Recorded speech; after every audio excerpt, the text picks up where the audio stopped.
इस साल बिहार विधानसभा का चुनाव है और चुनाव से पहले नेता प्रतिपक्ष तेजस्वी यादव फुल एक्शन में हैं। रोजगार और पलायन का मुद्दा तेजस्वी ने उठाया ही हुआ है। अब एक और मुद्दा उछाला है।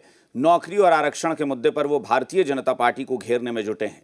तेजस्वी यादव ने बुधवार को सोशल मीडिया पर अपने कार्यक्रम का वीडियो पोस्ट करते हुए लिखा कि जैसे आदमखोर लोग होते हैं ना, वैसे ही बीजेपी आरक्षण चोर है।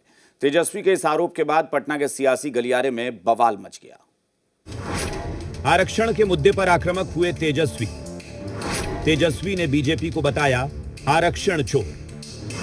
तेजस्वी के बयान पर एनडीए का पलटवार। तो तेजस्वी ने आरक्षण के मसले को उठाकर बीजेपी को घेरने की तैयारी शुरू कर दी है। तेजस्वी ने जातीय गणना और उसके बाद 65% आरक्षण का क्रेडिट खुद लेकर बीजेपी को इस दायरे में पेच फंसाने का दोषी करार दिया है।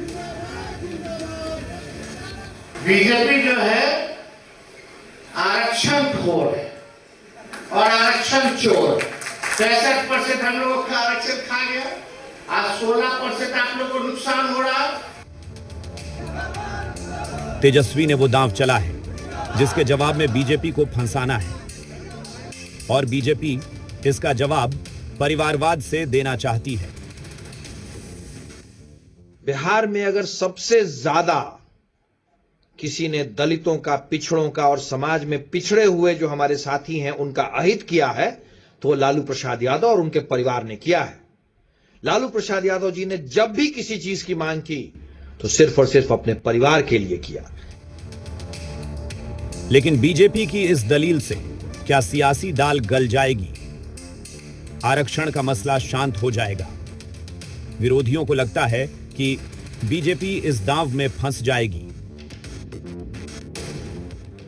भारतीय जनता पार्टी की ये नीति रही है कि वो आरक्षण और समाज के वंचित वर्गों के विरोध में हमेशा खड़ी रहती है।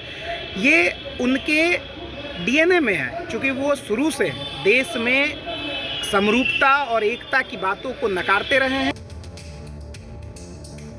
दरअसल जातीय गणना के बाद नीतीश सरकार ने 65% आरक्षण देने का फैसला किया, लेकिन कोर्ट से इस पर रोक लग गई। यहीं पर यह बात बीजेपी को बैकफुट पर धकेल रही है, लेकिन जेडीयू इसे संभालने में जुटी है। तेजस्वी यादव जी की पार्टी को जब भी सत्ता में रहने का मौका मिला है, इन लोगों ने गरीबों, पिछड़ों, अति पिछड़ों, दलित, महादलित समाज के लोगों के लिए कोई काम नहीं किया। आरक्षण की सिर्फ ढपली बजाते हैं, ढकोसला देते हैं। इस साल बिहार विधानसभा का चुनाव होना है। इसी को लेकर तेजस्वी यादव भी फुल एक्शन में हैं और उनके एक्शन को देखकर तो यही माना जा रहा है कि नौकरी, रोजगार और आरक्षण जैसे मुद्दों पर आरजेडी चुनाव में घेरने की तैयारी में जुट गई है। देखना होगा कि इस मुद्दे से बीजेपी को कितना नुकसान होता है। निषेध, जी मीडिया, पटना। बीजेपी जो है आरक्षण खोर और आरक्षण चोर।